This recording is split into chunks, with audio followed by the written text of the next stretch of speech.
Hello and welcome to another winter yoga sequence, a beautiful practice where we emphasize an awareness of our kidney and bladder meridian pathways. These are the pathways in the body that relate to the emotion of fear. They're directly related to our body's fight or flight response, the sympathetic nervous system. And if we think about where the kidneys are in the body, the deep back, and this practice is also inspired by the root chakra. The kidney meridian begins on the soles of the feet, so our feet are our body's proverbial roots, and the bladder is the back body meridian, myofascial pathway. And the bladder relates to the nervous system. So if we think about the way nerves look, like nerve root balls, it's very similar to the roots of a tree. So to get into our roots, our body's foundation, what we're really going to be focusing on is strengthening rest and reset in the body, which is the parasympathetic response. So we want to deepen our breath. We want to hold the postures longer to allow the movement of chi, of vital energy, to awaken these pathways. And we can also use drishti and gaze to help the spine lengthen and open. Because when the spine is freed, the energy of the nervous system can really animate the entire body. We're not pinching or stagnating anything through the spinal column. So this is a really important practice if you feel you have issues with nerves in the body, or even for the mind, we can strengthen the mind in this practice. So let's come to a comfortable seated position to begin. And we'll start this class, this practice, with pranayama. And the pranayama practice that we're going to bring us into an awareness of our roots will be through Mula Bandha, lifting the pelvic floor. So if you're not sure how to activate Mula Bandha, this is a wonderful practice. It's a very subtle lifting of the pelvic floor muscles. It's kind of like a Kegel, if you've ever practiced those, or just thinking about lifting the muscles that you could clench if you're trying to not go to the bathroom. Like if you were away from a restroom and you had to kind of stop that flow. So the pelvic floor is really important. If we think about roots through the bottom of each foot, we could also think about the pelvis itself, like a little root system, a little pedestal. And then the same with the base of the skull at the occiput. That's like another little transit. So as we activate Mula Bandha, it's easiest to find it on the exhale. So inhaling, you let the diaphragm drop. And then as you exhale, you're just trying to lift those muscles up. Exhaling, you might feel a little jolt of energy there. You're keeping the prana, the breath, the life force, inside of the body rather than just letting it go. So let's just practice that a couple times. If it feels really elusive, don't worry. It's just developing that awareness, like what are we actually trying to accomplish with these locks in the body. Inhaling through the nose. And then exhale, just lifting the pelvic floor. And then you can relax it, let it go again. Inhale. And then just try to lift the pelvic floor. We'll do that 3 more times. Inhale through the diaphragm.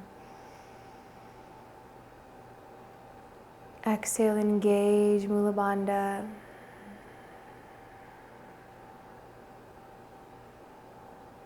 Nasal breath. And lift the pelvic floor. Last one, full yogic breath. So really feel the energy moving up the body as you inhale. expanding. And then exhale to retain the energy. You could also become aware of Uddiyana Bandha through that strong exhale, pulling the navel in, trying to keep everything held. That's a bandha that really helps with arm balancing and inversions, just keeping that sense of support from deep inside the body. So moving on from an awareness of Mula Bandha, and again, if it feels challenging or elusive, don't worry. Just start to think about what the pelvic floor does for support through the roots of our feet, through our kidney and bladder meridian. It'll become more important as we move through the postures in this sequence. The strength that we have through this area, this region of the body, is so important. So let's move on from Mula Bandha pranayama, and we'll do just one more breath exercise here. This is called Nadi Shodhana, alternate nostril breathing. So what we want to do is inhale through the left nostril, exhale through the right, inhale through the right, and then exhale through the left in a little continuous pattern. What we're doing is purifying through breath, because breath, oxygen nurtures the blood travels through the body, and if we're open, if we're receptive to that circulation, then we can heal and start to unwind stagnant tissues, tension, pain in the body. So it's a very powerful practice. How do we do alternate nostril breathing? You can do it without closing off the nostrils if you're very proficient. You just visualize bringing the air in one side and out the other. But for the sake of really going deeper and understanding nadis and the sides of the brain, so left nostril relates to the right brain, right nostril to the left brain. And then you can kind of picture like a little crossing over. The nadis kind of travel up and then they cross at each of the chakras. Some people like to bring the index finger and the middle finger into the bladder pathway here. So this is from the inner corners of the eyes up through the eyebrows. You could lock in there. And then your ring finger and your thumb will alternate, closing off each nostril as you breathe. So we can practice it this way. Other practice variations include just closing the fingers down. So you can just use these two fingers and that works just as well. But I like keeping some connection there with the third eye. So you can focus internally. Keep your gaze here. Your eyes are closed, but you're just focusing on the third eye, that center of insight and wisdom. And we'll just start by exhaling all of our air. Nice full breath out, blocking off the right nostril and inhaling through the left. Exhaling right and inhaling right. Exhale left, inhale left, exhale right. Continuing this.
And exhale to release.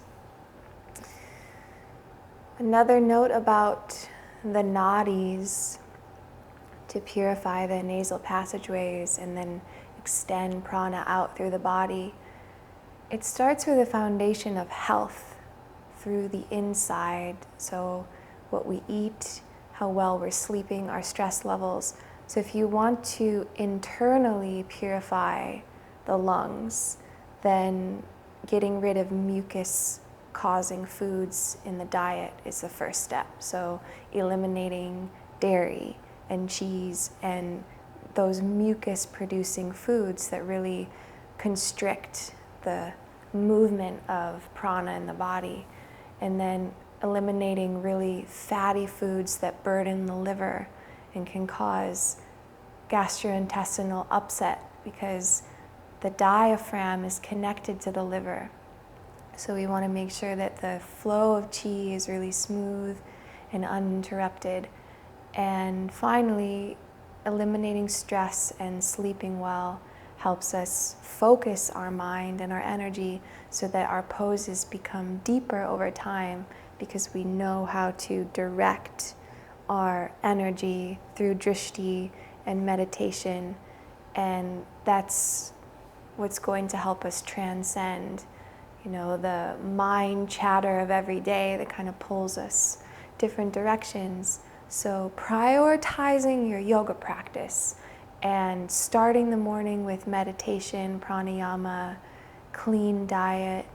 You could fast to quickly eliminate toxins, especially as we head into the spring in a few months. So thinking about your yoga practice as more than just what we do on the mat today.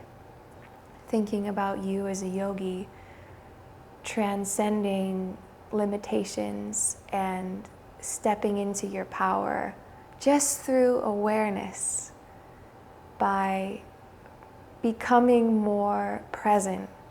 That's the true power, is to stay connected and present to source energy and what's true, because the mind will create narratives that can take us off course, and that's fine, it's normal, it happens, but to be able to kind of come out of that and recognize that is what causes the body to return to its preferred way of functioning, which is creating balance, healing, support.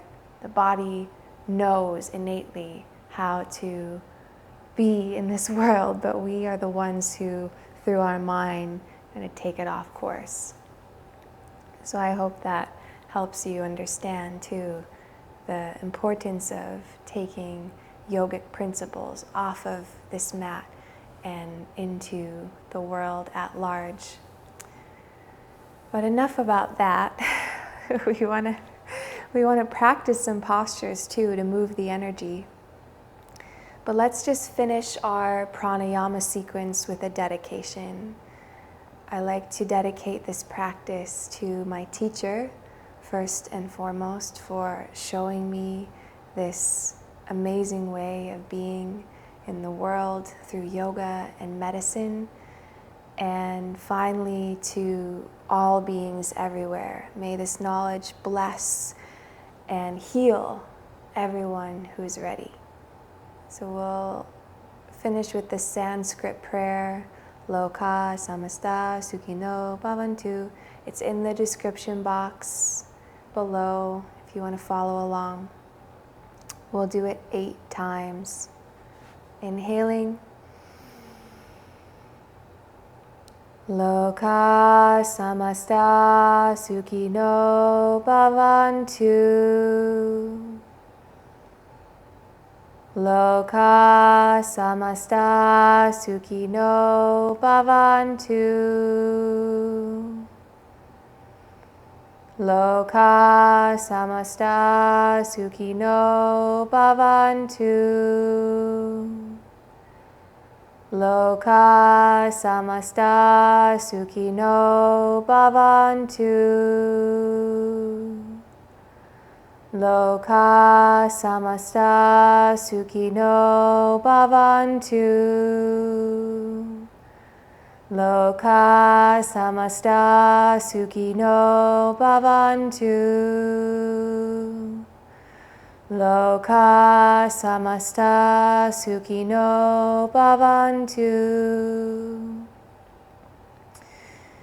LOKAH SAMASTAH SUKHINO BHAVANTU.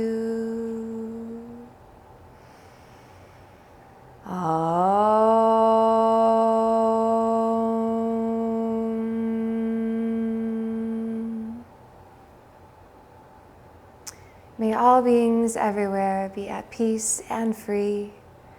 It's a beautiful winter day to practice some yoga.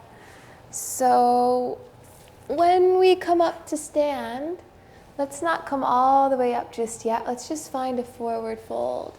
And you can keep your socks on for a little bit, especially if it's cold in your studio. It's a very, very, very cold day today. It's below 0. So I am just going to take my time warming things up. So just pedaling through the knees, through the legs, taking that awareness of everything through the bottoms of the feet, how it lifts up through the backs of the legs.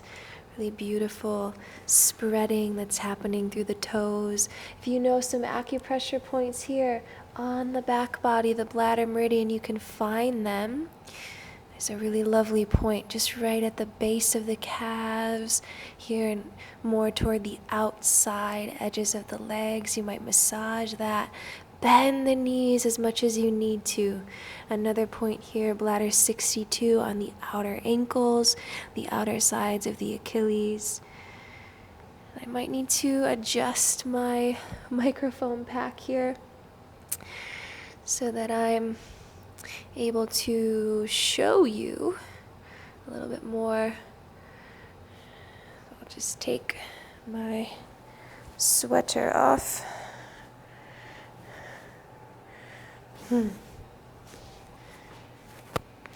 And we're on standby.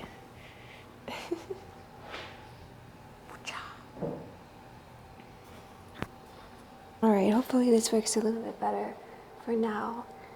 Coming into a forward fold and just really letting your legs stay bent here. Let's just extend all the way through the back body here, lengthening the spine, relaxing the head and the neck. And you can find acupressure, again, just massaging through these points. You can hold steady the outer edges of the ankles. You can also hold on to the little toes. That's also where the pathway travels through. So from the inner corners of the eyes, the third eye, the very top of the head for headstand, the back of the neck is a great place to grab. This is bladder 10. You could curl in back here, lengthening and deepening everything. Another thing that's nice as the pathway travels down through the really deep back muscles and the hamstrings, you can just kind of tap around the sacrum and through the backs of the hamstrings, just trying to wake up a little bit of that connective tissue. And then getting into the really strong muscles. These are the strongest muscles we have. The back body, back when we were crawling around on all fours, this is like the dorsal side of the body. So it's protective, it's yang, it's everything that would keep us safe.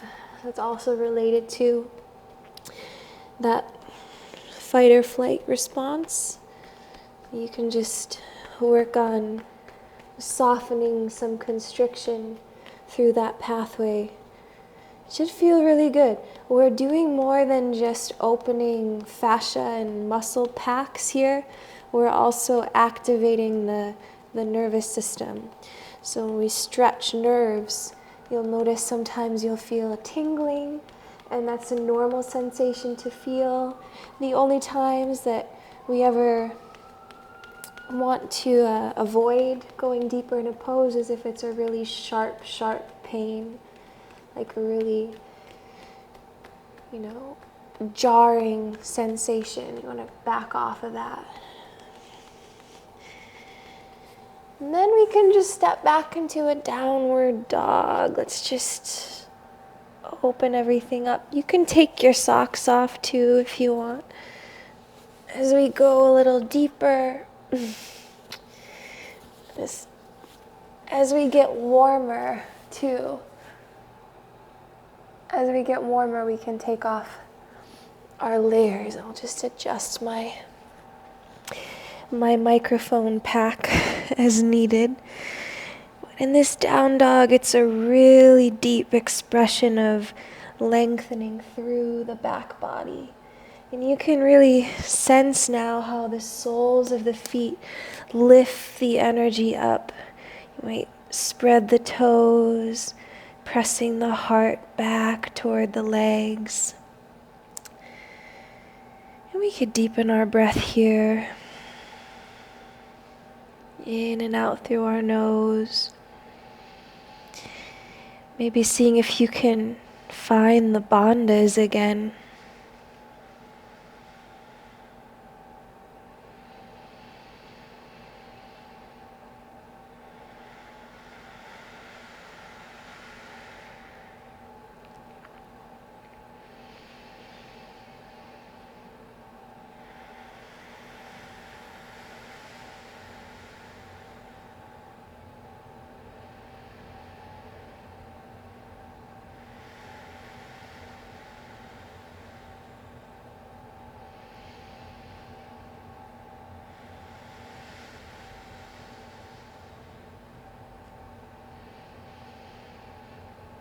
Always keeping your breath at the forefront of your practice, a smooth inhale. Nice, calm, steady exhale. Now as we ground down to the mat, we'll follow our exhale all the way down, knees, chest, chin. And then just lengthening the legs back. Keep the elbows in close to your body and just come up through a baby cobra as you inhale. And then exhale, stay. And we'll do 2 more breaths here. Inhale. Exhale, stay. In your deepest breath in, use the eyes to lift. And then press back. Downward facing dog. Bringing the right foot forward. Grounding onto the toes of the left foot, coming up into a high lunge. Inhale to reach up through the arms, Kali Mudra. And then exhale, plant the hands down, half lift, top of the mat. And exhale to fold. Inhale, rise. And exhale, fold. Half lift again. This time, right leg back. Staying up high on the heel. Kali Mudra. Take a deep breath in, reach the energy. And then step back. Downward dog. And through your flow.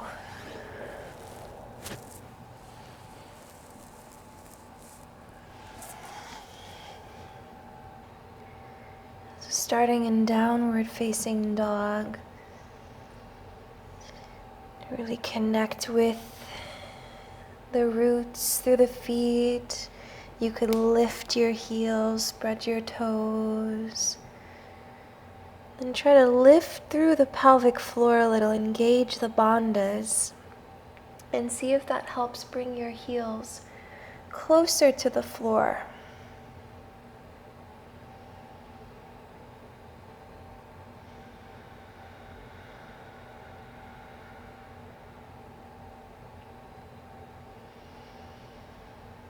And seeing if you can relax down in the back of the head, the base of the skull, bladder 10. Then taking a deeper breath in. Follow your next exhale all the way down to the floor. Inhale, cobra pose. And exhale, downward facing dog. Bringing your right foot forward for a low lunge. Inhale, reach the arms. And then exhale, step to the top of the mat, forward fold. Inhale, rise. Exhale, fold. Lengthen spine. Step right leg back. Exhale, land. Inhale, reach. And exhale, back to down dog. Moving through your flow. Inhale, reaching up. Exhale, lengthening back. Let's do that again, starting with the left foot, stepping left foot forward. Inhale, reach. Exhale, fold. Inhale, reach. And fold. Lengthen. Left leg back. Inhale, reach. And step back, exhale. Coming down. Inhale, lifting up. And exhale back. Downward dog. Let's do one more. Right leg. Inhale up. Exhale, fold. Inhale up. Exhale, fold. Lengthen spine. Right leg back. Inhale up. Exhale. Back. And through your flow.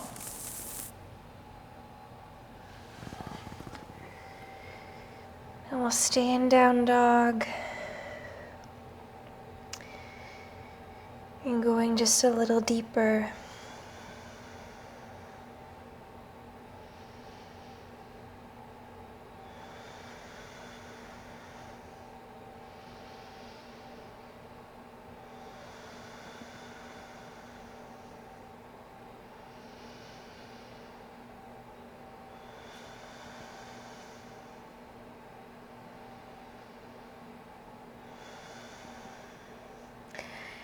Now let's walk our hands back to our feet. So we're at the back of our mat.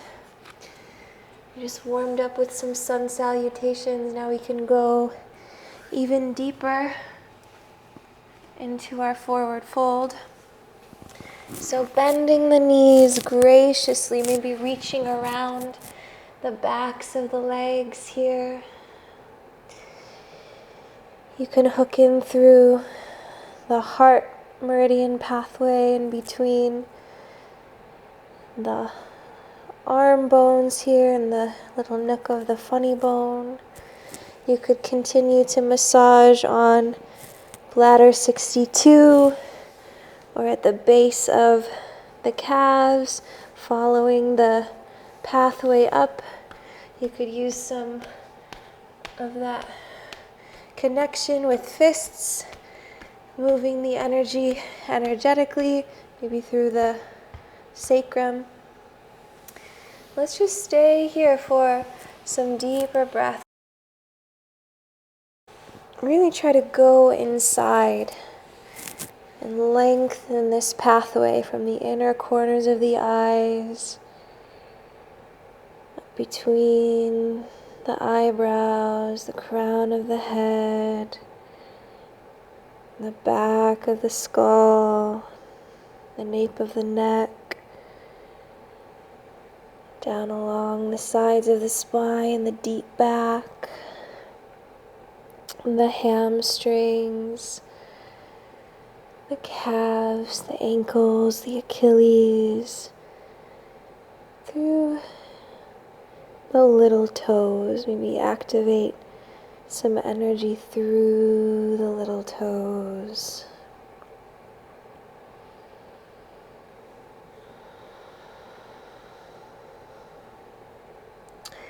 And bladder pathway paired with kidney. Kidney meridian begins on the soles of the feet, up the inner ankles, the inner calves and thighs, through the groin. It crosses over up into the abdomen, alongside the navel, the belly button, through the chest to just beneath the collarbones.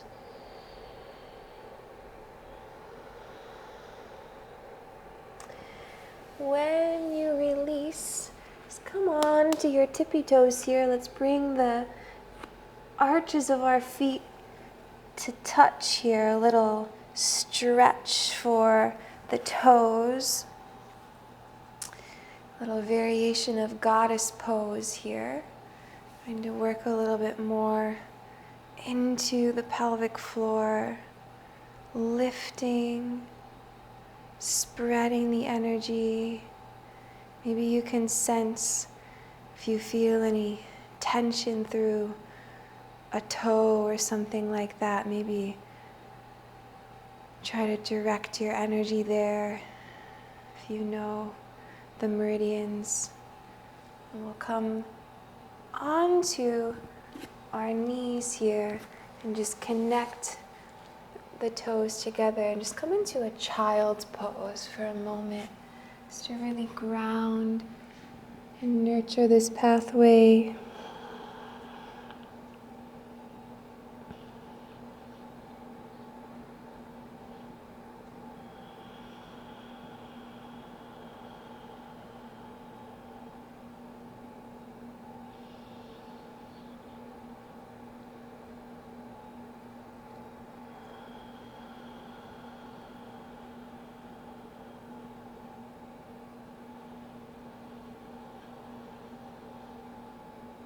And seeing if you can release anything, especially through the inner thighs.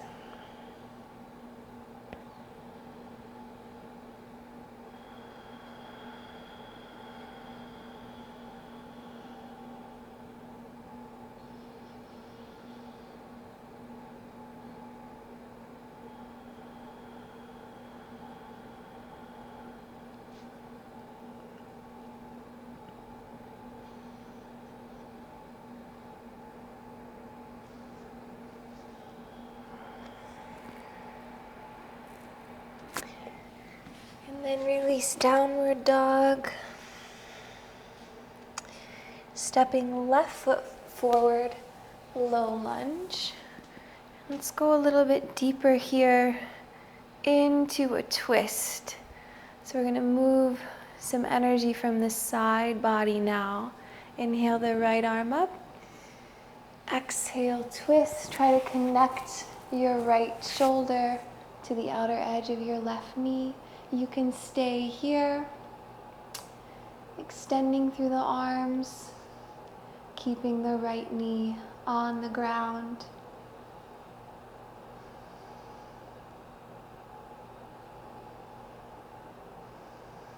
Following your breath. We could work on finding a bind here underneath the left leg. And where the hands connect here and where the breath deepens is right into the liver. So the liver, the heart, and the kidneys are all connected. The kidneys bestow the heart with blood to pump, and the liver takes a lot of blood. It's our largest organ. So it can happen over time is through a really rich diet or a lot of stress in the lifestyle. The liver starts to take energy away from the heart, and that starts to drain on the kidneys as well. So we can try to move some of this energy through the liver pathway back into the heart here. So we're connecting with the heart channel, especially if the arm is lifted. And the liver pathway is paired with gallbladder, so that's tension through the entire side body. But just try to feel a sense of power in allowing the breath and activating these pathways to move some energy here for your deepest breath. And then as we release this pose, we'll come into a lizard.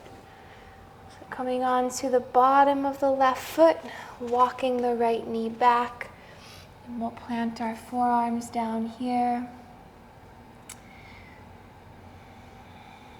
Back into the hamstrings on the left side.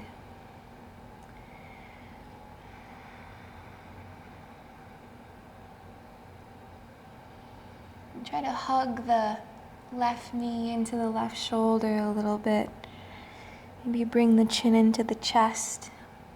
If you want to go deeper, you can start to really extend the right leg back.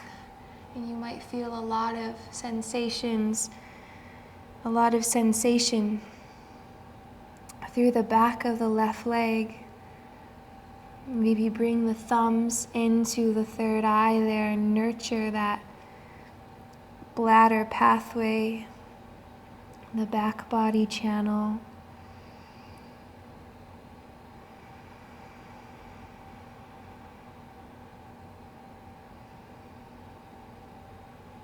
And just notice how you're breathing here. Soften the edges of your breath. If you're able to dissolve any tension here, letting something go on an exhale.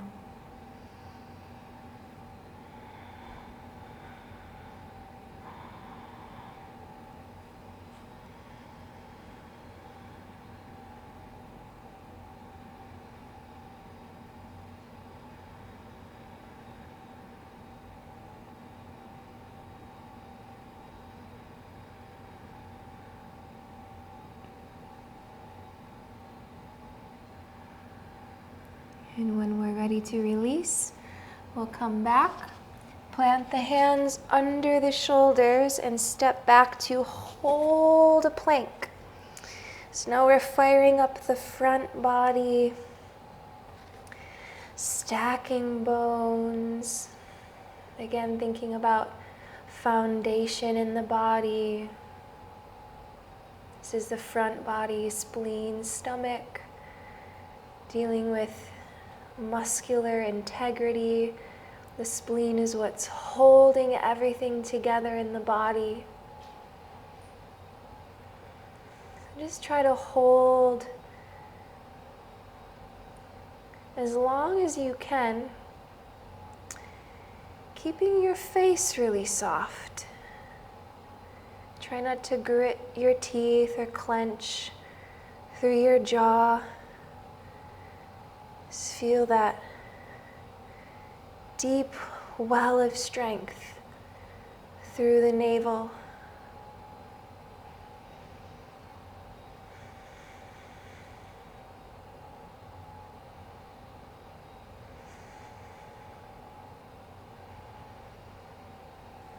And when you release, just step back into a down dog.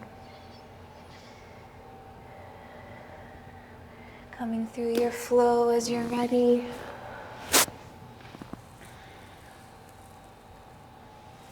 We'll meet up in downward dog.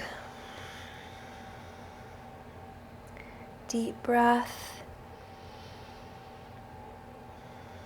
And right foot forward, low lunge. So now we'll come into this twist for the other side, spleen, stomach side.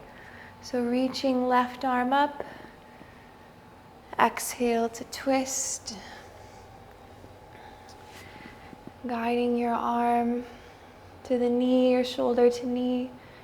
Your right hand can come to the base of your spine for support, or maybe extend the arm, the right arm straight up. Soften your eyes, your face, and deepen your breath. And anytime the arms are open, you're really reaching. The muscle hugs the bone. The arm is active. Just stretch the pathway. Opening. From there, you could work on the bind.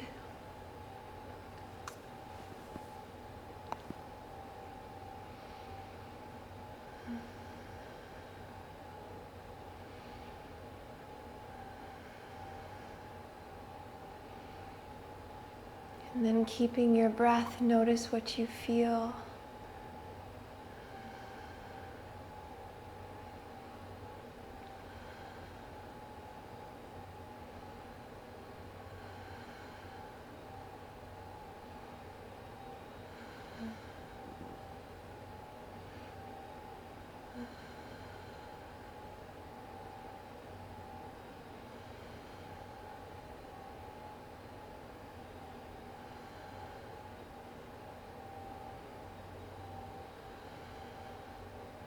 If you want to go just a little deeper, maybe you curl the left toes under, lift the knee off of the floor,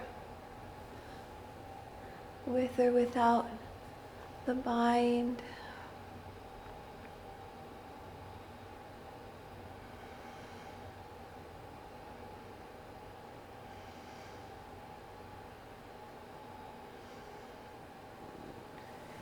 And lizard.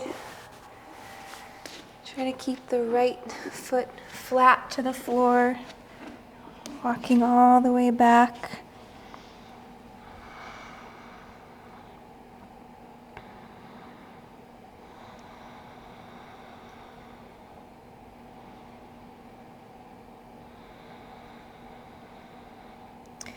You could also bring some awareness to your pelvis here in lizard.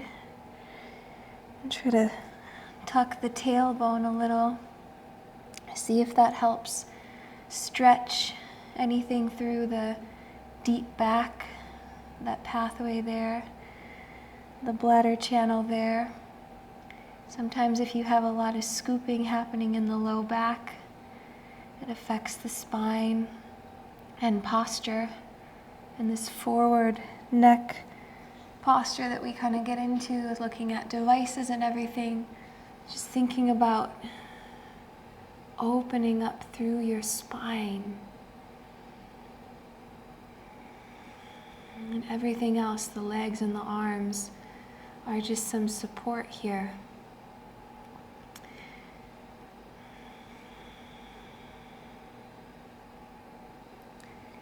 And now this time, as we release our lizard lunge, we're going to lift up and back into dolphin. So you can bring your forearms nice and locked into the floor, sweeping up and back, and seeing if you can get your hairline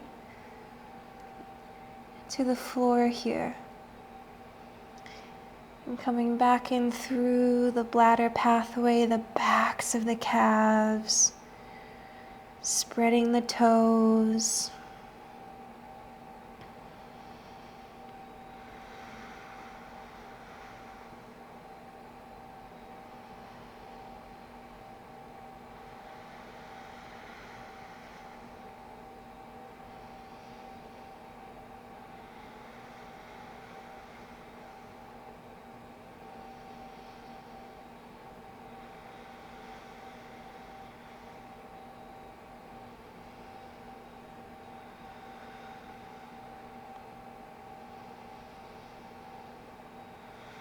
And really trying to keep your Mula Bandha here.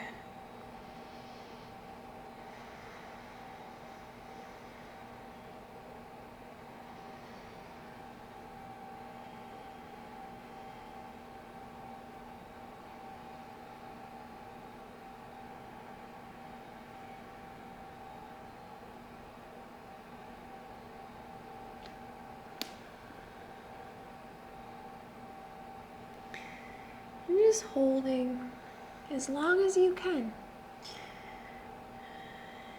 Deep breaths. If you need to drop your knees and come out, that's fine. Just try to lift back up into it as you're ready.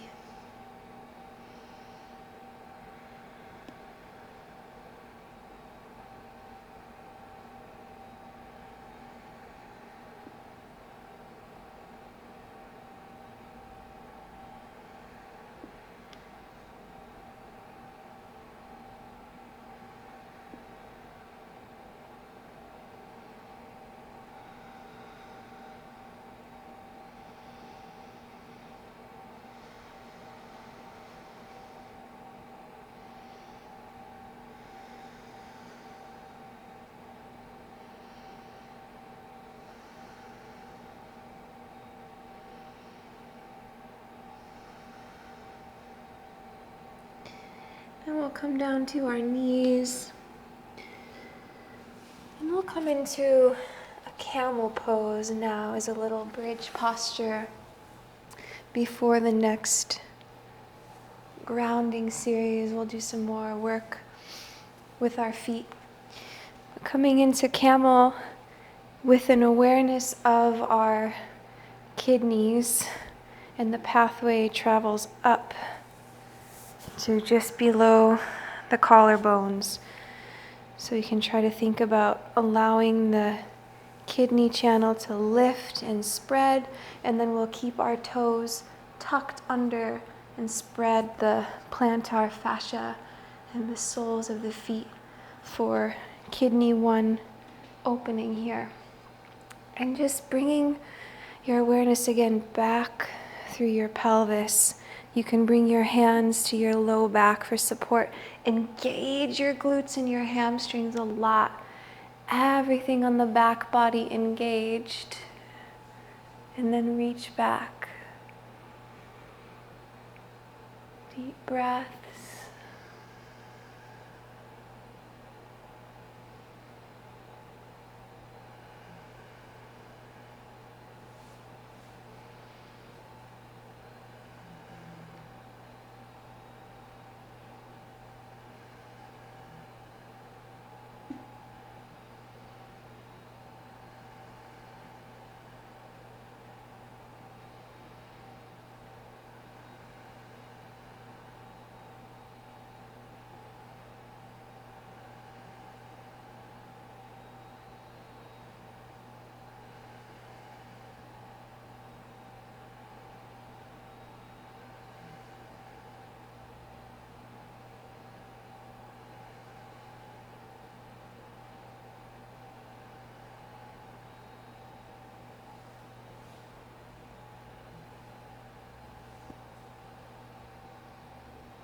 Coming back up with support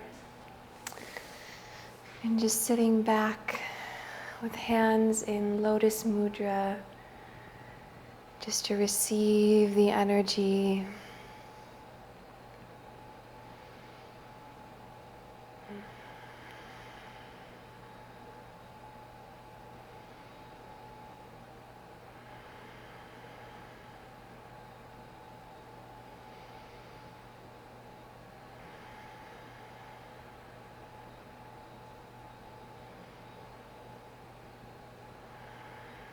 And we'll return to downward facing dog.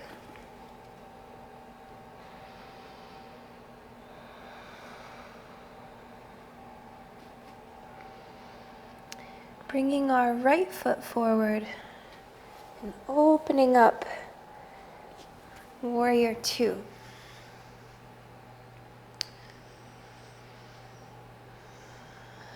So this is a really powerful posture that brings us into an awareness of every meridian pathway. But it's especially powerful to think about the relationship between the front body and the back body. So again, coming through the pelvis, try not to spill the pelvis forward, but keep a nice support for the ribs and the shoulders, sinking into the legs to stretch and activate the yin meridians, spreading that connection with support through the back body, the yang channel.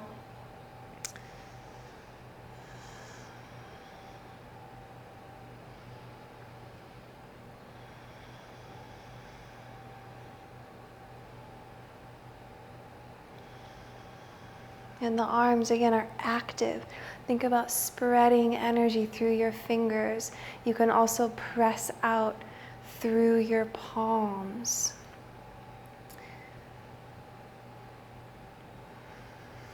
Stretching the pericardium.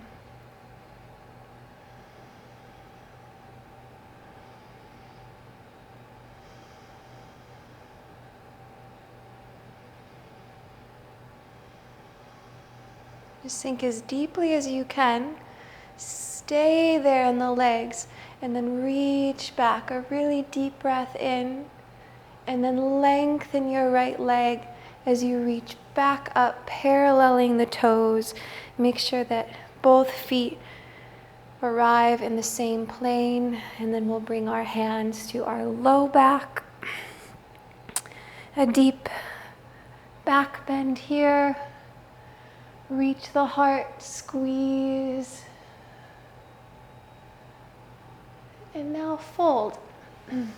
So with an awareness of the kidney meridian here, we fold, but not to bring the top of the head to the mat, to lengthen this pathway. So we want to keep the heart out over the feet, and we can tuck our thumbs into kidney 9 here at the base of the calf. We could bring our thumbs down into the inner ankles, a little constellation of points there for the kidneys. You don't have to know every single one, just think about where you feel tension or tenderness. What comes up for you along this pathway? Can you hold some pressure there to open up the entire pathway?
Now we'll go even deeper, working on our middle splits here. So this is a really big kidney opener.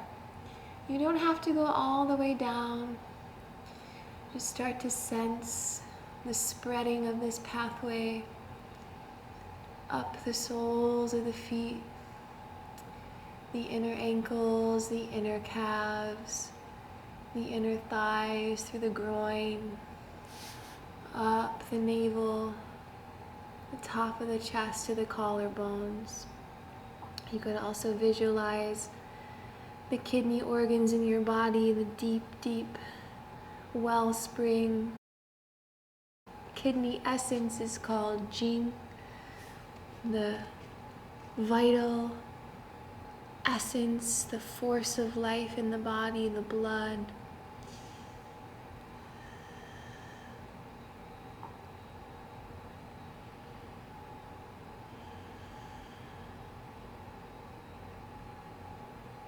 When we strip away all distractions, we can really gather our resolve to build this essence, to sustain it, versus letting our energy deplete.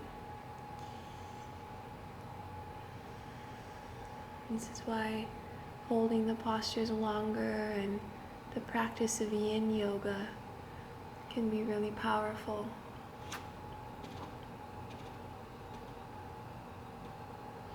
Another way to work on this pose, you start getting to a point where it's really intense. You can drop the knees down and come into half frog or full frog, coming down onto the knees and the shins. You want to try to press the pelvis back toward the ankles. And then the inner ankle bones, you can try to press them into the floor too, keeping that connection with the kidney channel.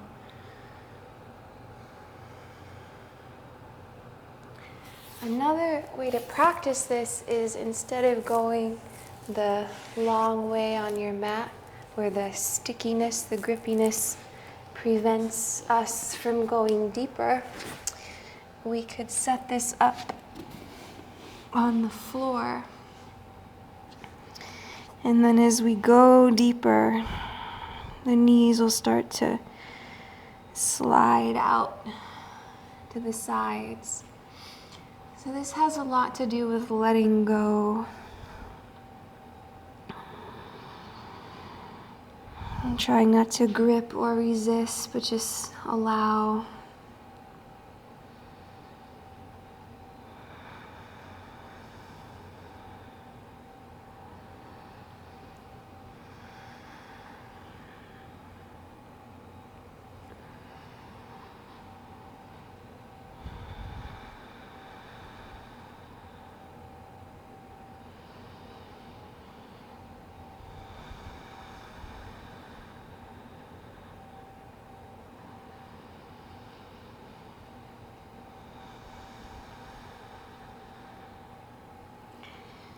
And if you do get into a posture that's really, really challenging, or that you find it hard to do, come through some compassion for yourself in your practice.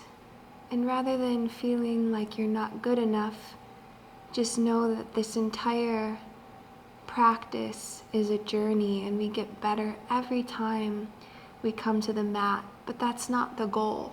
The goal is never the posture or going deeper in the posture. It's really just to find a deeper connection with ourselves, with these organ pathways represent and the emotions that they contain. But this is a really complicated posture. It's bringing an awareness of many pathways, their confluence through the pelvis.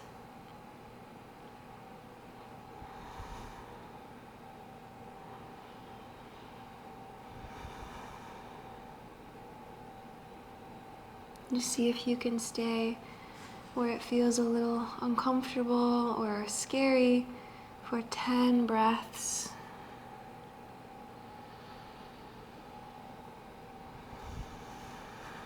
Really deep, full breaths.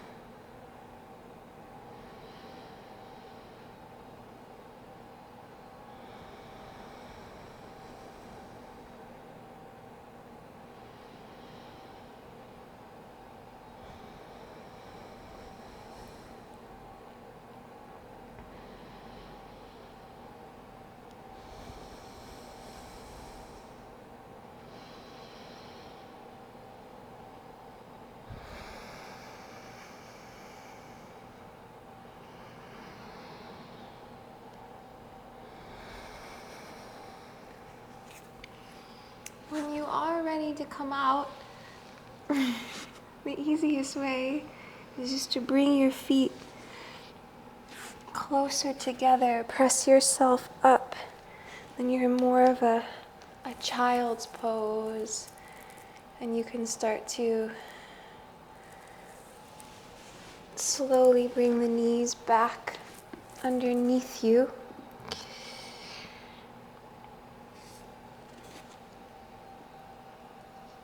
And then just from a tabletop,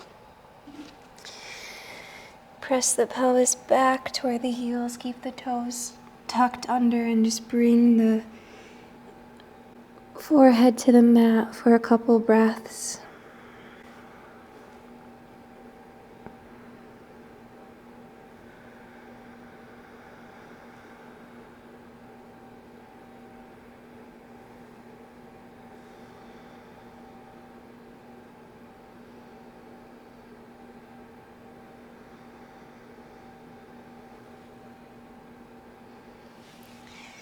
And downward facing dog.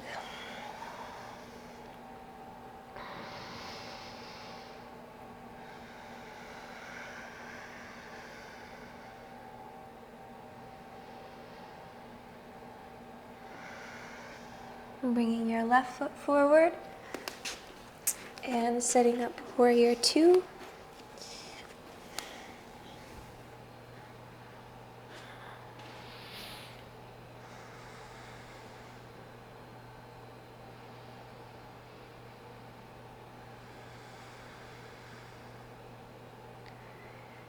Try to sense that pathway after that last pose. The kidney energy up through the soles of the feet.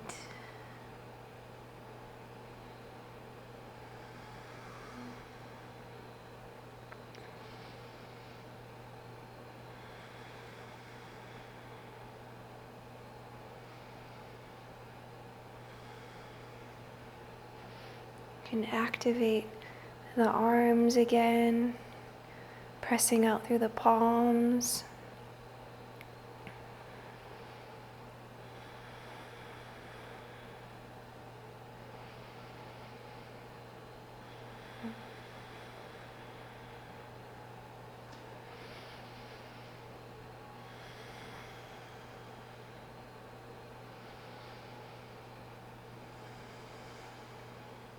Now come as deeply as you can in the front leg. Inhale, reverse. Lengthen the leg again, spiraling the toes to face the same direction. One more time, that deep heart opener, back bend.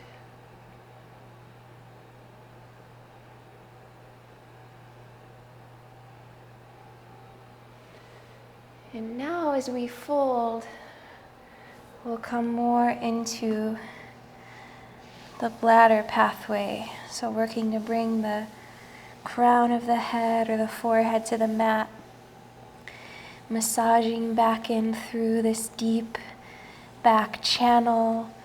You can hook your fingers onto the outer ankles there, bladder 62. Your thumbs could find the kidney channel and the inner ankles. You can hang out there.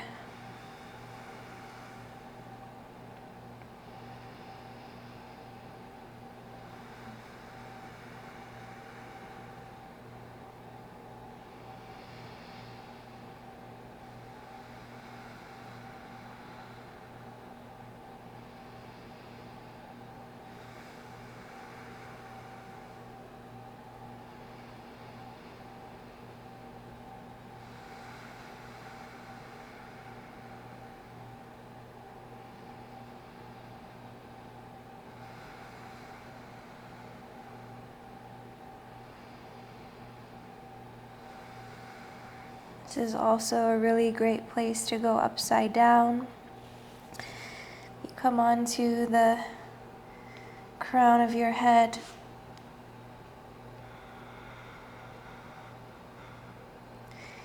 And you could find a variation here with the legs.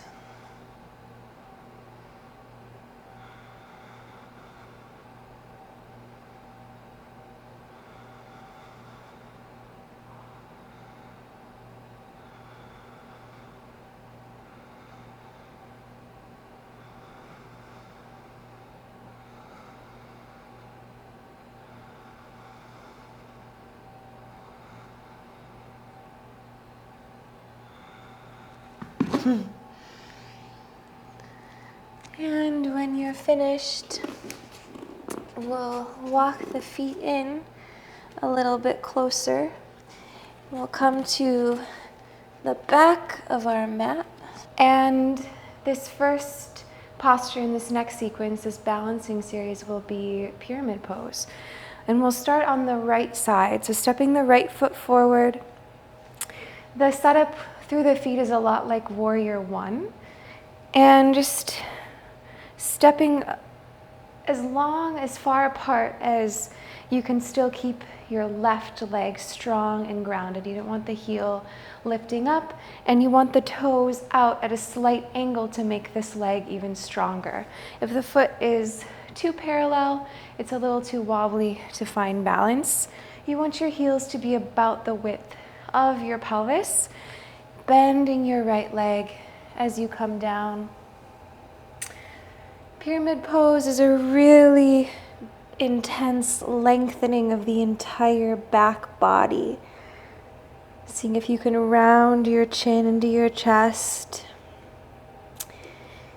You could visualize steering your pelvis, making it more level, drawing the right side back as you strengthen the left leg.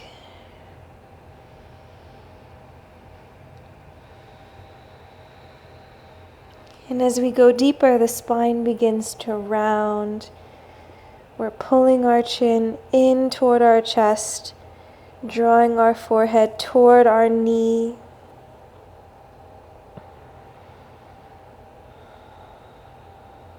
Try to keep both legs really strong here.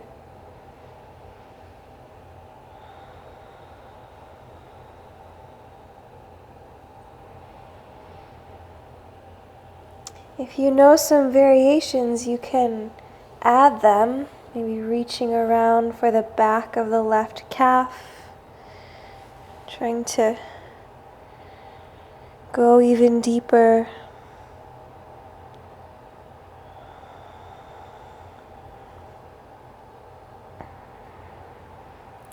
You could visualize the bladder pathway, the back body pathway spreading.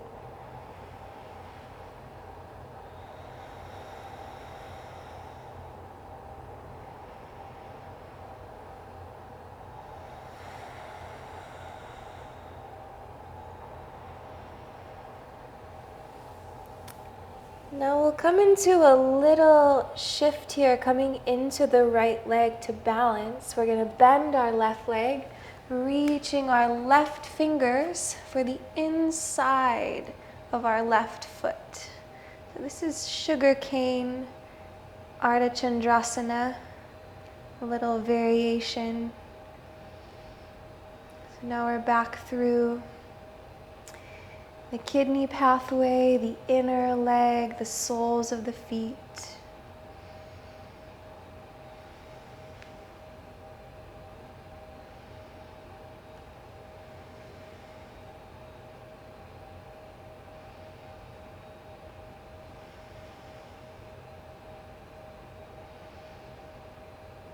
And just notice what you sense, what you observe as you breathe.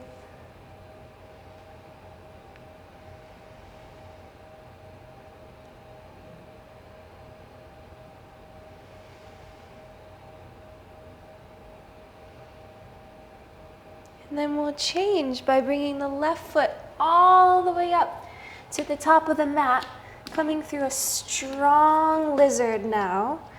So really high up on the back leg, heel underneath the toes, and we'll take this into Vashisthasana. Right hand centers on the mat, left leg sweeps back. You can come into a variation of your choice, maybe wild thing. You could also lift the left knee, trying to reach for the knee with your left hand.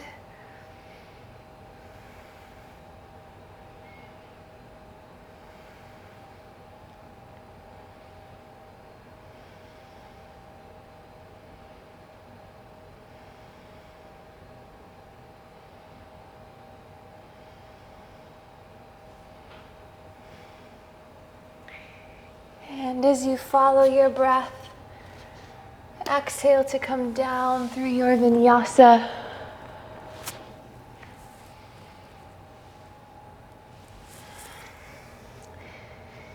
And a couple breaths back in downward dog.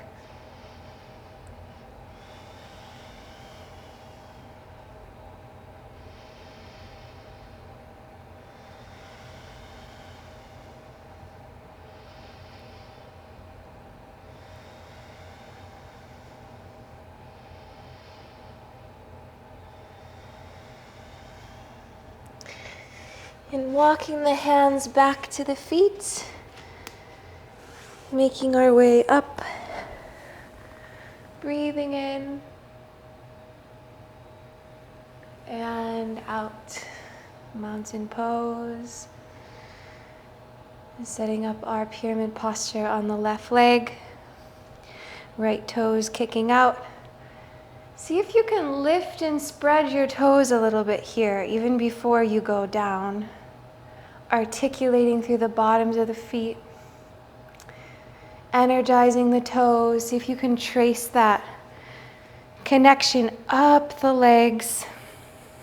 You can bring your hands to your pelvis. Sense its relationship here. Try not to spill everything out too soon, but just keep a really nice level pelvis. And you can reach a little bit through the chest just to lengthen the spine on the way down. And then if you've bent into your left leg a lot, maybe spend some time just before you round the spine and bend and extend that front leg, warming up the hamstrings, the back body. When you're ready, both legs strong, start to lengthen everything out.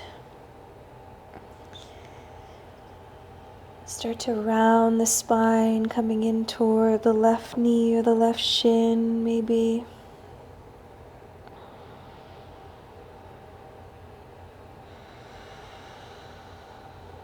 And notice how your breath assists you in finding space. The inhale really opens up the ribs. It stretches the spine out even further. With the assistance of gravity, the spine is lengthening out and down, and the exhale can help you compress the side body in toward the leg. So make sure you're breathing really deeply.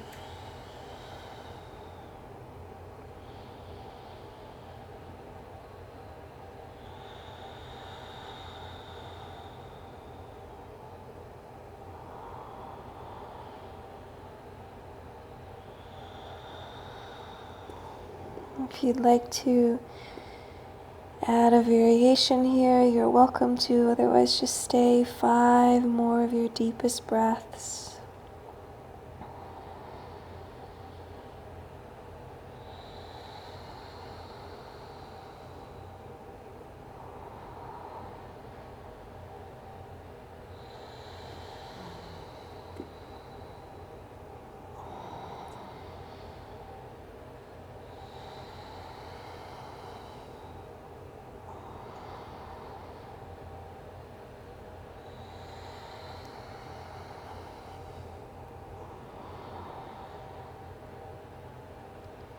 And preparing to change, finding Ardha Chandrasana with the reaching up for the right leg.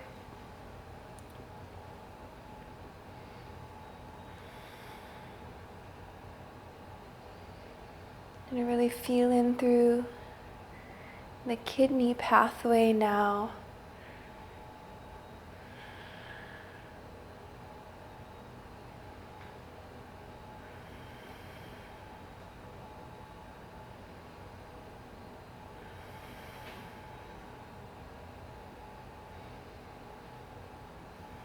The breath is always moving the energy, enlivening the pose. You can explore through those sensations, maybe going deeper.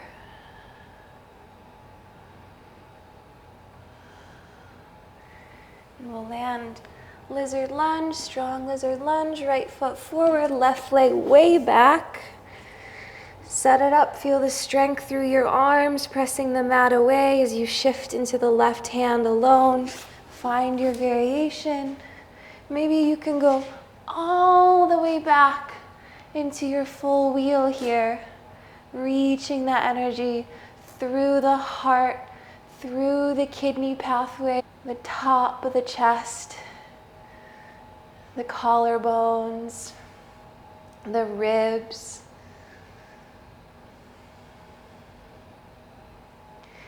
And as you're ready to return, just follow your breath out and in. We'll meet up in our downward dog.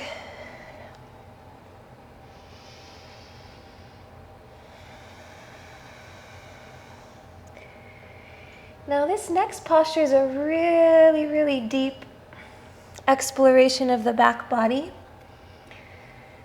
It's a variation of firefly pose, Titibhasana. And this is where we'll work with our strap, bringing the feet to the edges of the mat, just about mat width distance, and bring the strap into just a folded shape. You can fold it in half once, maybe twice. Just trying to get a little piece of taffy here that we can pull on behind the back. But first, let's just explore half firefly. So just a bind around each leg. We'll start on the left leg, and we'll just bind. So you reach more toward the left leg, passing the left fingers down, thumb points down, reaching the right arm up. Just try to catch your right wrist with your left hand and then lengthen your left leg. And you can strengthen the quadriceps muscles a lot, lengthening the hamstrings. You might get your triple warmer pathway activated here, the back of the shoulder, the back body, the backs of the arms.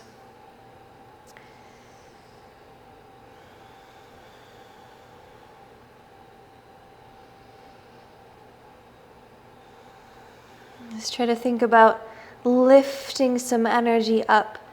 This posture really pairs the harmony between the kidney and the bladder meridian, the pelvic floor. Keep practicing your Mula Bandha here, especially as you exhale.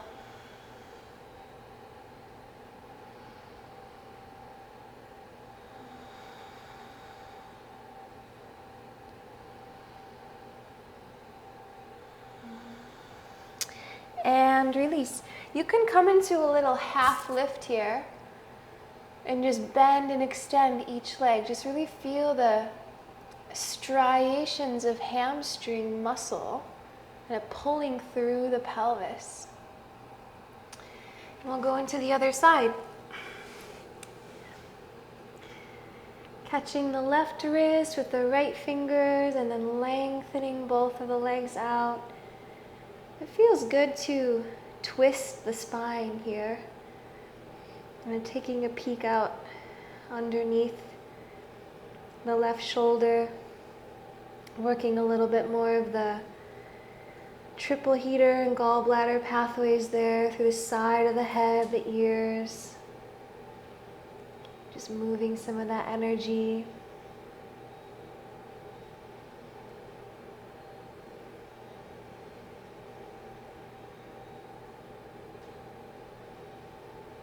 What do you notice here in this pose as you continue to strengthen the legs a lot? Can you feel the support that stems through the bottoms of the feet,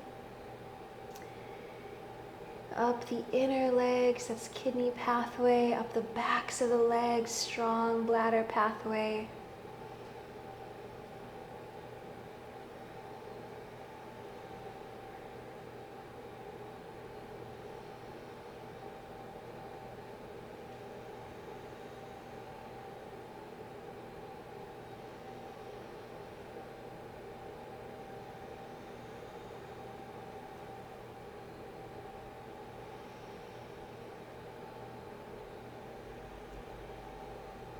Now as we release the twist from this side, just for fun, while our arms are still pretty warm from that bind, let's try to find the arm balance variation of Titibhasana.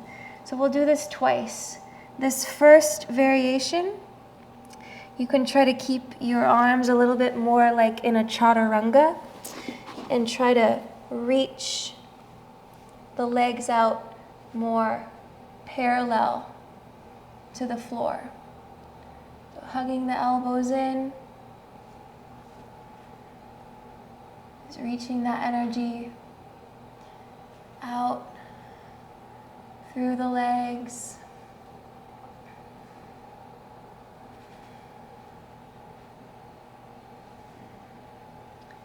And then when you change, coming onto your sit bones, just give your feet a little hug, bringing the soles of the feet together. And you can massage through your kidney points here, the inner ankles. Just give yourself a little break. This next posture might feel really intense, especially if you've never done it before.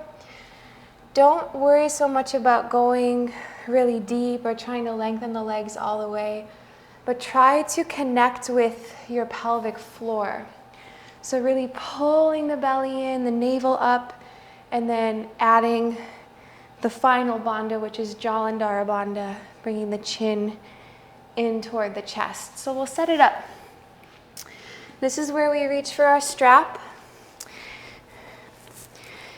And there are two ways that you can do this. You can kind of find the bind, except you're going underneath both of your legs. So just like the bind we did before, try to catch the other side of your strap. And then once you feel like your arms are in a nice place, you can start to lift the tailbone up, walk the heels out, the toes in, and start to lift the sit bones as you curl the chin into the chest. You should feel a lot of spreading happening through the backs of the legs. Maybe you can follow this pathway all the way from the pinky toes, the Achilles, the backs of the calves, the hamstrings, through the back body, the glutes, the deep back, the spine, the back of the head and the neck. Keep engaging the pelvic floor, lifting the pelvic floor. Spread, maybe take the eyes up.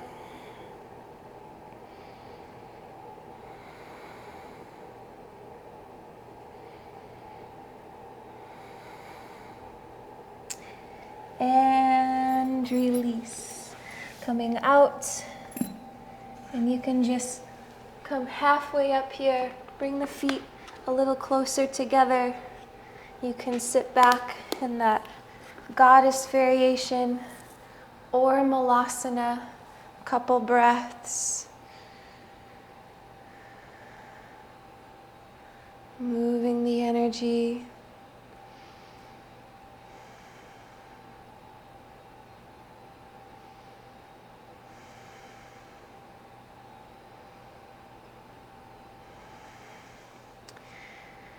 can show you one more way to do this pose.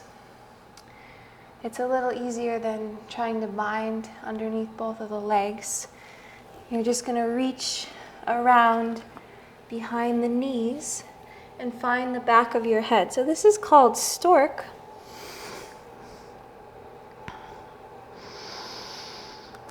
And you can feel, try to connect with bladder 10.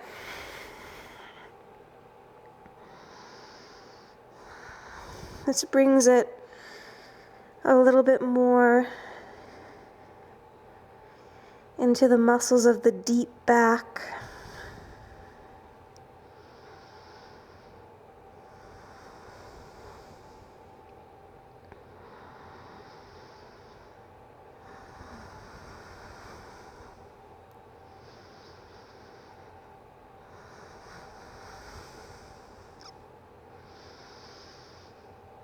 And we're working on lengthening the QL here, the quadratus lumborum.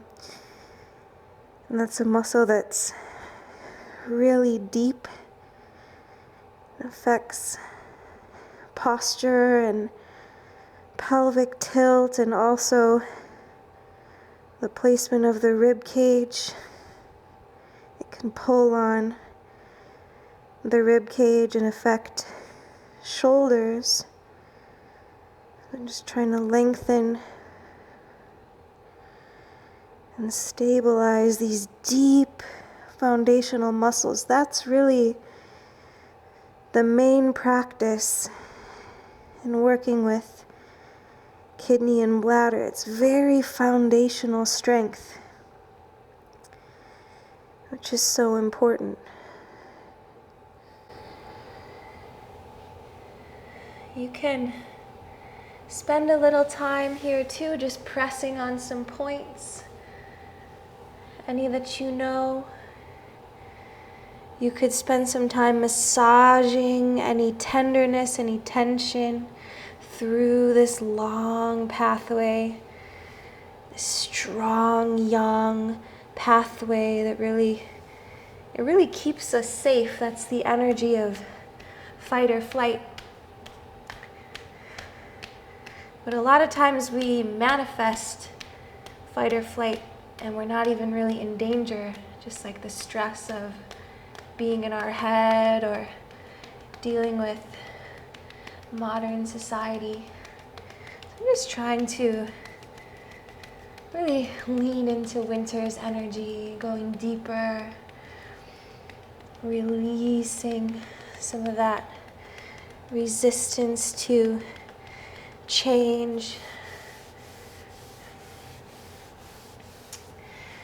When you're all done practicing the fold, we're going to come into the arm balance one more time just to see if anything's changed, if anything feels different since we practiced it before. So we'll come on to the backs of the arms, little bitty shelf there, and just set your resolve to lift into this pose from within. Try to press your arms back into your legs into your arms. You can also hook the feet so you're more in a compass pose. Doing a couple sets in between. You can massage your wrists out here if you need to. You can just pedal the knees from your gorilla pose. It feels really good to open up the backs of the legs.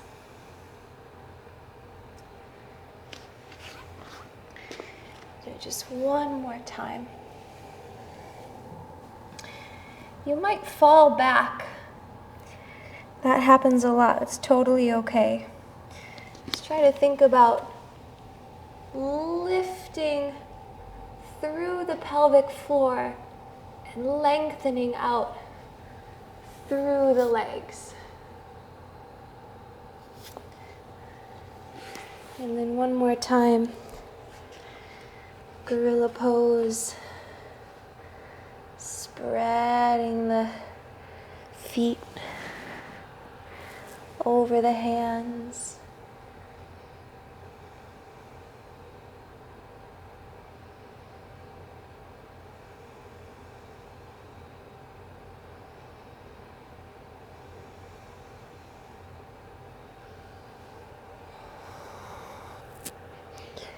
When you're ready, you can set your strap off to the side and come down to the mat. We're going to practice a really deep cobra pose now. So hooking the toes together, sending the knees wide to the edges of the mat. So this last posture, Firefly Titibhasana, was about spreading and lengthening the entire back body pathway, the bladder meridian. Cobra pose is about really strengthening and activating it, and then also using gaze, using our eyes to lift up. So we'll practice this 3 times. Bring the hands next to your chest for support. Just try to think about squeezing everything on the back body really deep. And we'll come up as we're ready. A deep breath in. And then try to keep the pelvis grounded.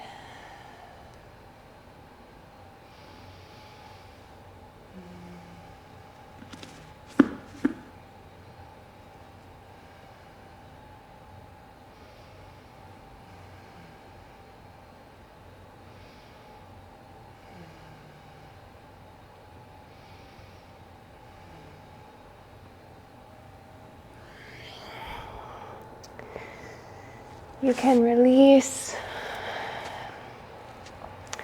and we'll do it again. Just try to squeeze and breathe.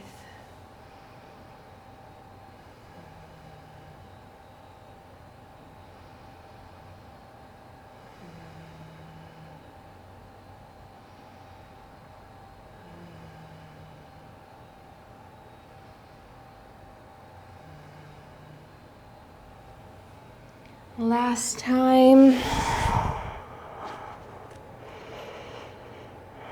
And coming up as you're ready.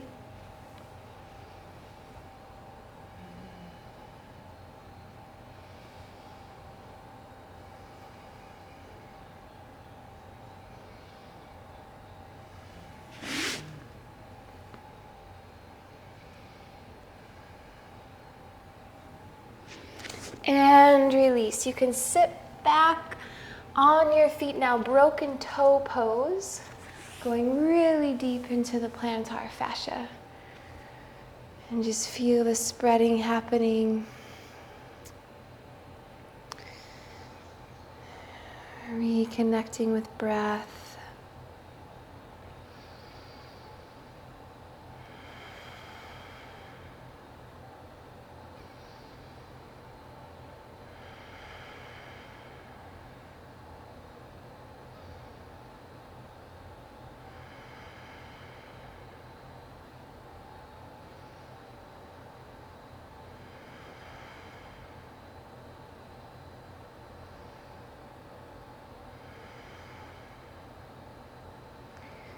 We'll do one more posture here for the kidneys. I'll show you 2 ways. The first will be standing, which is a little more challenging. And the second will be on our backs on the mat. So this is the closing sequence. This is really to calm and restore. We'll come into halasana, plow pose. And then I'll also show you how to warm the kidney meridian through the feet using some moxa. So if you'd like to put on a sweater or anything for the closing sequence, you're welcome to go grab a layer. We're done with building a lot of heat. Now we're just working on going deeper and restoring these pathways. So kidney meridian begins on the soles of the feet. So you can stand up here And just finding a mountain pose, sensing a nice stack of your bones, and feeling the beginning of this pathway. We'll shift into our left foot and bring our fingers into the bottom of our right foot. Really strong pressure, really deep pressure. Now keep your awareness on your standing leg as well, your left leg. And as you're ready, stand up and extend your right leg out. As best as you can, keep your standing leg supported.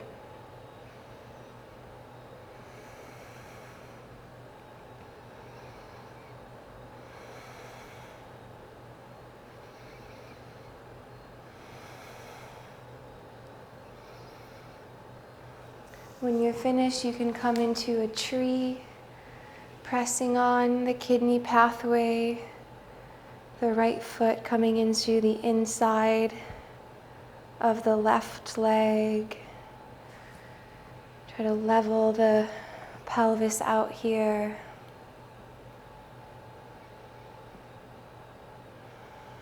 And we'll just try to be really still and quiet like a winter tree.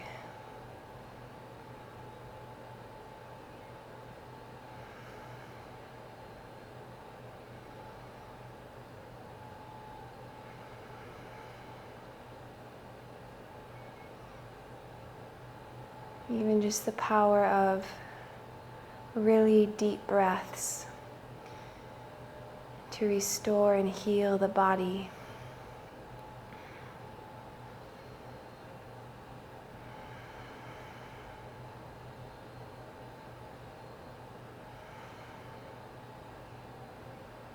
And there's one more variation here I could show you. Just a really beautiful expression of lifting kidney energy. Is to scoop up the bottom of the right ankle and try to lengthen the leg up and out to the side, and then come back into your left leg, your roots.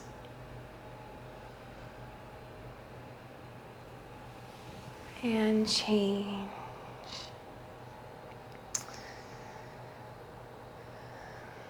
Let's explore the other side. Acupressure on kidney 1, balancing on the right leg, scooping up the sole of the left foot. Really dig your fingers in. Really find that pathway. Find that point. Stand tall, squeezing the right leg, and then lengthen the left leg.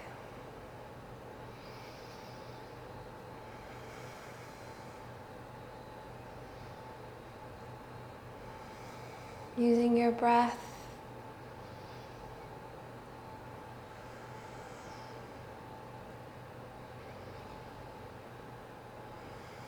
We can come into our traditional tree pose after that.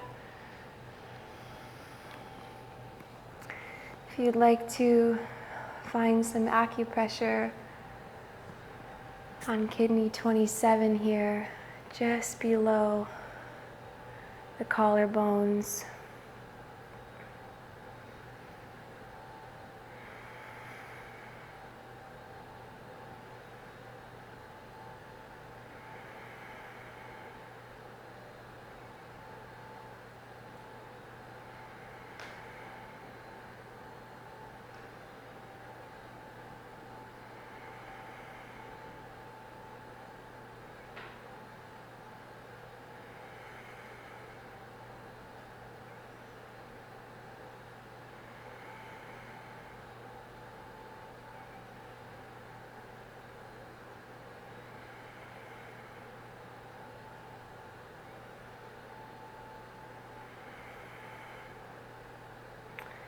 And one more time, scooping up the left heel with the left hand.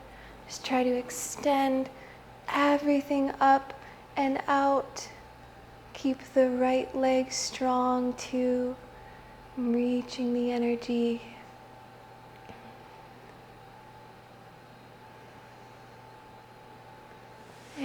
and release.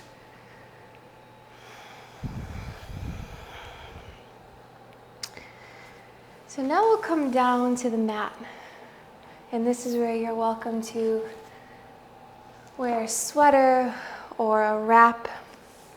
We're just going to go a little bit deeper into these pathways and try to warm ourselves up with some energy. So,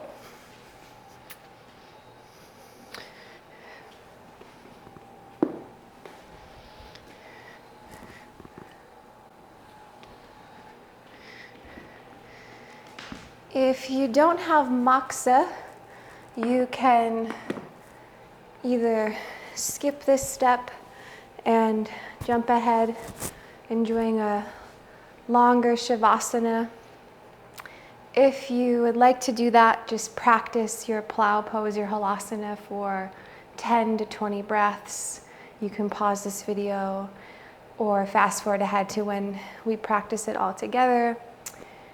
If you want to order some moksha, you can find some on many websites. I'll link some suggestions in the description box for you to explore. But essentially, moksha is a stick similar to incense that we light and use to warm the pathways through the body. Especially through the feet, this is really important in the winter because it gets very cold and the veins in the feet and the extremities become more constricted. So this helps move the energy through and can help, especially if that standing posture with the kidney acupressure was really challenging. So I'll show you what I like to do for moksha. I'll have a little glass of water nearby to extinguish my moksha stick, and I just light one end of it. This is smokeless moksha, which is really helpful if you're more sensitive to smoke. It's just a really pleasant aroma. It's an essence of mugwort. So it's an herbal remedy.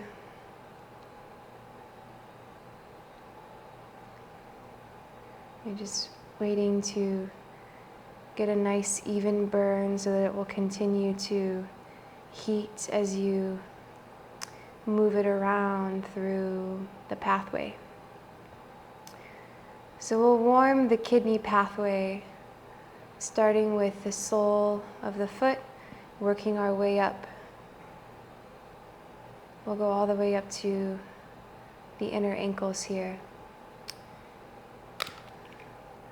Just testing it out on your hand. You want to hold it about a half an inch away from the skin. And the sole of the foot here, kidney 1, just kind of moving it around in small circles. It feels really good. Sometimes the entire foot will just relax because of the heat. Sometimes we don't even realize that we've been holding something or allowing constriction to build until we warm it up. Then from the sole of the foot, kidney 2 is just right on the navicular bone, in the inner arch of the foot. And you can either find a singular point that feels really nice to warm, or you can just follow that pathway. There's a spleen point on that area of the foot as well that's really nice to warm. And just taking it up to the ankle bone, kidney 3, kidney 6. They're both in here, just around the bottom of the ankle. And then if you wanted to, you could find liver 3 right in between the first and second toe. And stomach 36 is right in this little hollow where the tendons split to go into the foot. That might feel really good. You can just explore. You can find the bladder pathway on the outer foot, the pinky toe side, the outer ankle. And then switching sides, you can tuck your little warmed foot now up in close to your body. Maybe sit on your heel, keep it warm. And just work the other foot now.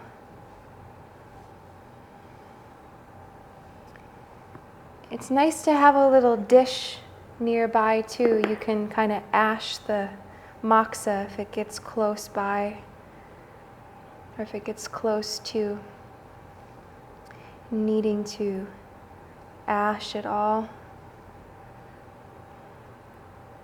You might not want to do this on like a favorite blanket or something if you're worried about like burning a hole in it or something. You can massage in tandem with the moksha heat, which feels really good. Just careful not to accidentally burn yourself. A lot of healing, the majority of healing, I would argue, is intuitive. It's like our hands know, our body knows, based on this unwritten code.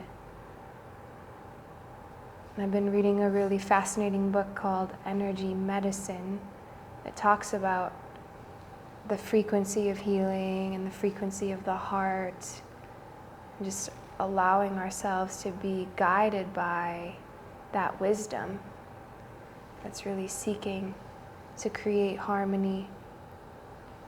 Really enjoying that process. It's really fun to give ourselves permission to explore our body. And using these ancient healing techniques to meditate on the power of self-healing, because the body is very powerful, just as powerful as the mind.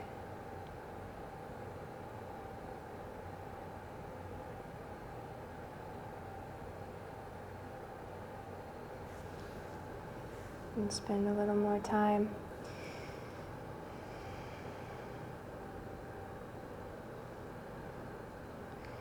The only place you never want to use moksha is on very delicate areas of your skin. So like your face, you wouldn't want to put moksha on, or your chest, places where the skin is really thin, you want to avoid. Generally, moksha is used more on the lower body where dampness accumulates, whereas in the upper body, that's usually where excess heat accumulates. So because moksha is building heat and moving heat, you want to use it more on the lower body, which is why the feet are an amazing place to warm everything up. And then when you're done, take your time. You're always welcome to pause these videos. I understand that they can be quite long practices, but I want to normalize enjoying 90 minutes of your day to heal. It's really not that long. Carving out time in a day can save years of seeking out therapies or medicine, pills, that can all be prevented just through healthy diet and mindfulness. So take your time. When you are ready, just extinguish the moksha, just enough so that you could light it again later. These dry out pretty fast. And then just put it back in your little fireproof vessel, setting it aside. And if you want to, you can put some socks on now. Keep your feet warm. We're going to go onto our backs for our closing sequence.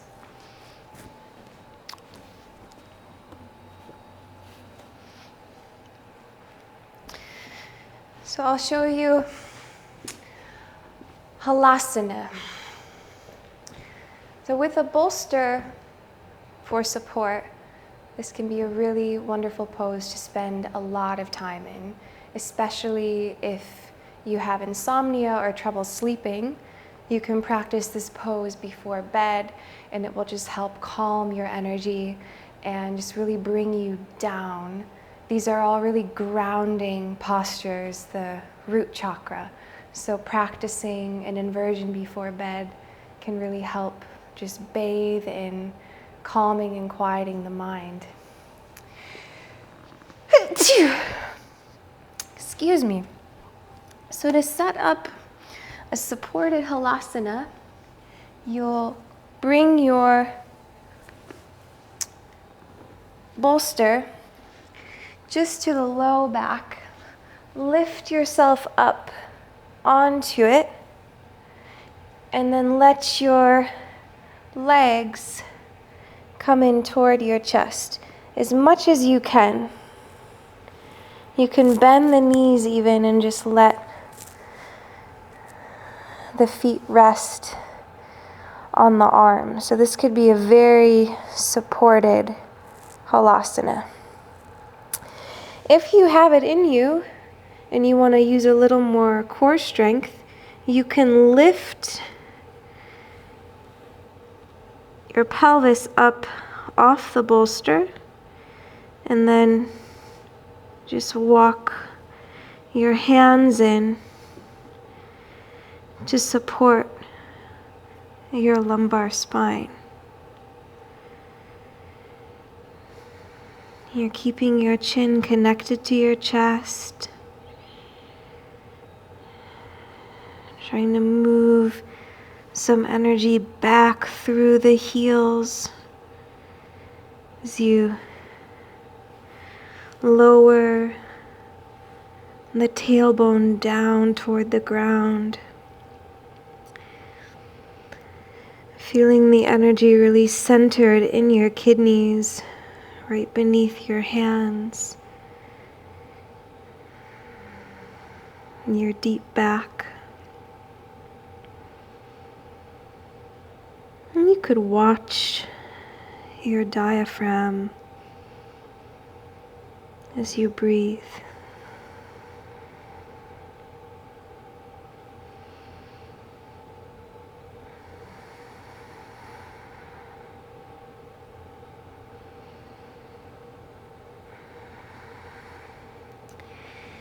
Another place you could reach is you could bring your hands up to your feet, connecting back through kidney 1.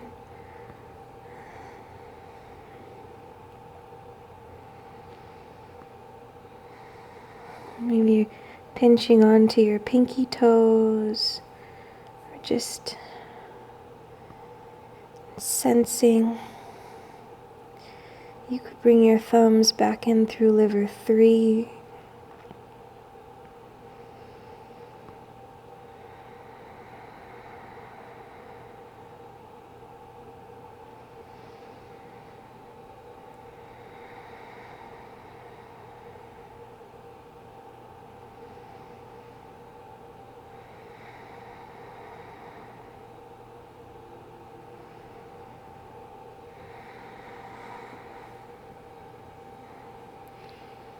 And try to stay in the pose for a long time, observing.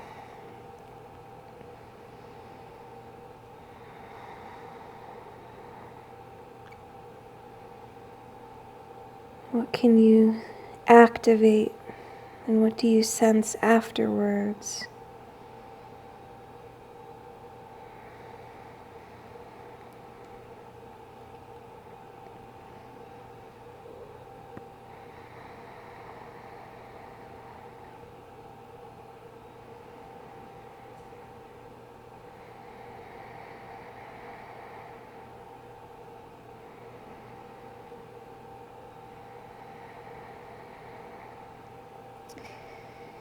As you do release, coming down, if you're on your bolster, you can come off of the bolster.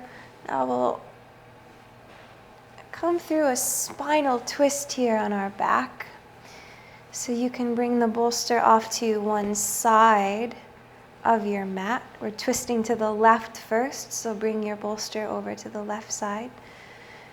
And just start with a little wind relieving posture here, squeezing the right knee into the right shoulder.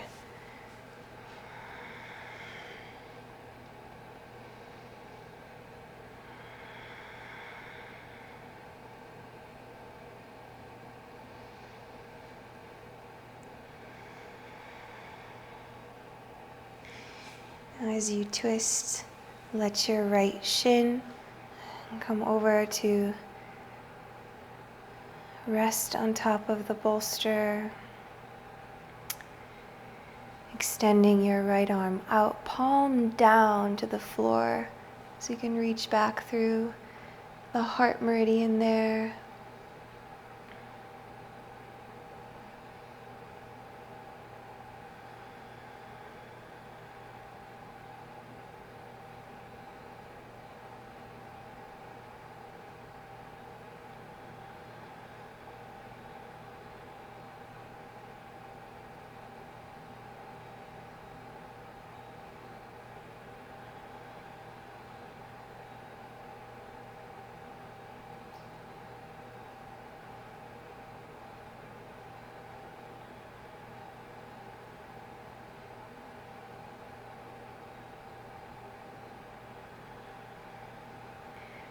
Another way to go a little deeper into the kidney pathways to reach for the sole of the right foot here. So this is that posture that we were working on while we were standing. Just getting some pressure into the sole of the foot.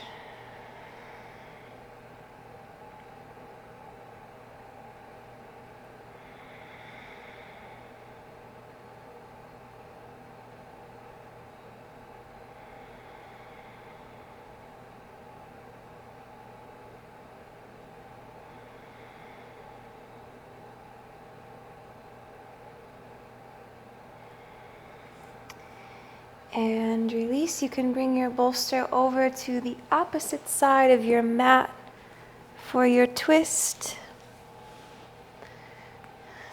Squeezing the left knee in toward the left shoulder, extending the right leg long. Try to press your shoulders down into the mat.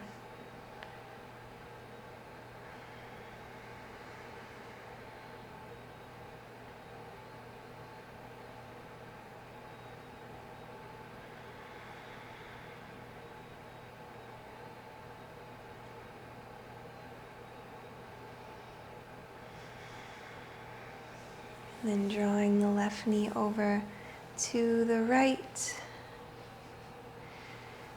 Bringing the left palm down to the floor.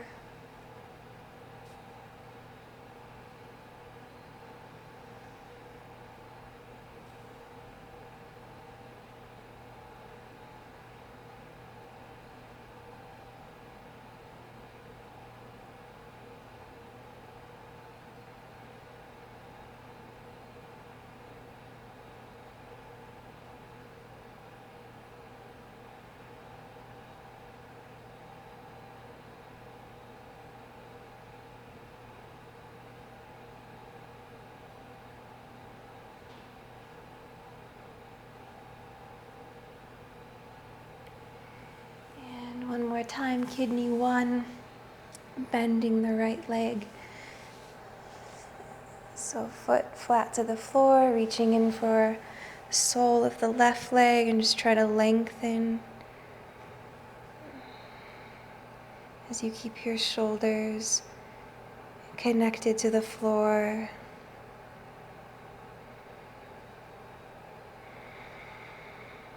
And again, activating Mula Bandha.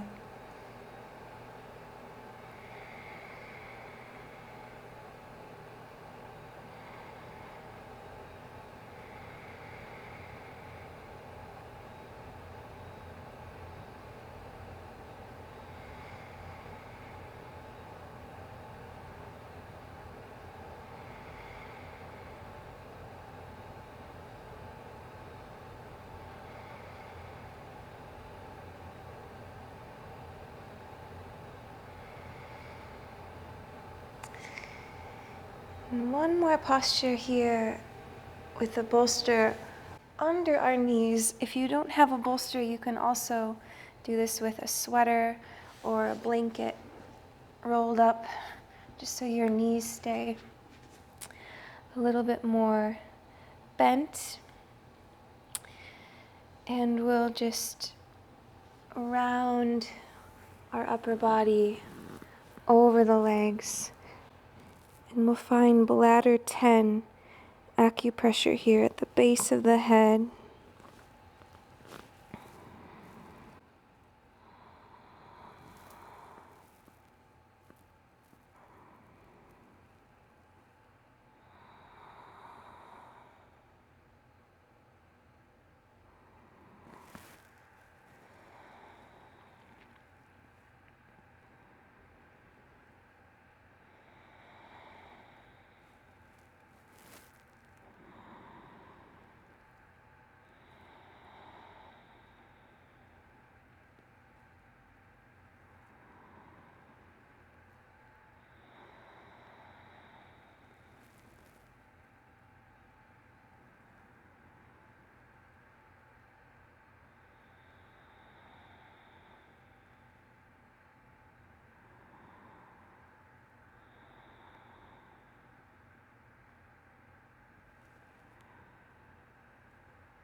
And last call, if there are any other postures that you need in this practice to feel complete before a final Shavasana, you're welcome to work into those now.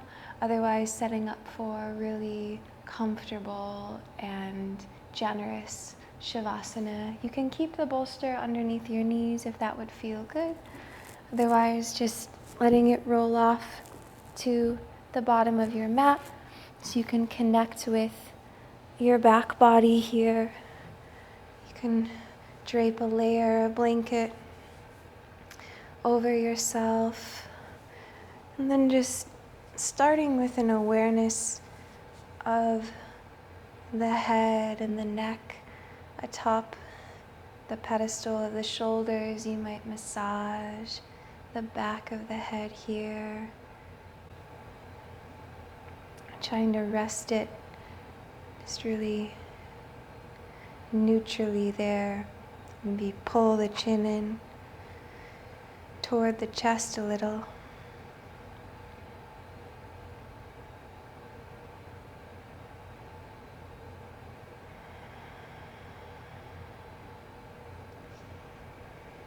If you want to follow the Meridian circuit in your Shavasana, the energy begins in the lung meridian, so the energy of our breath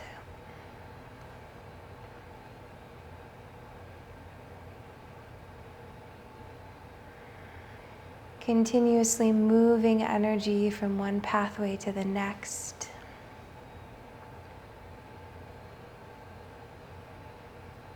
And you could also meditate on really deep breaths, gifting your body with prana.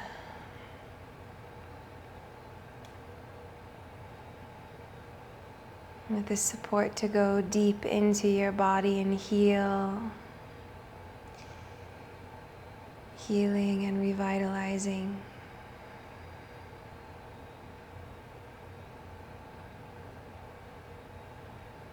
When you are ready to make your way back up, just lift yourself up into an easy seat.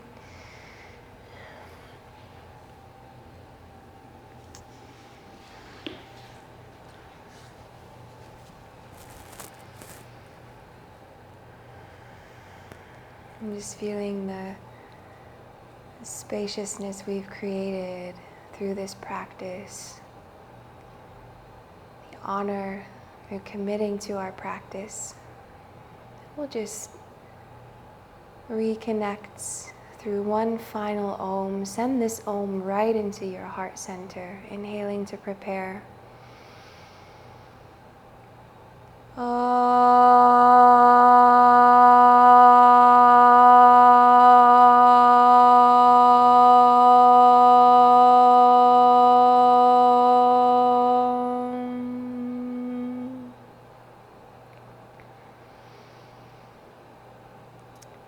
this be for the benefit of all beings everywhere. May all of us know peace and freedom and true happiness. We say Namaste.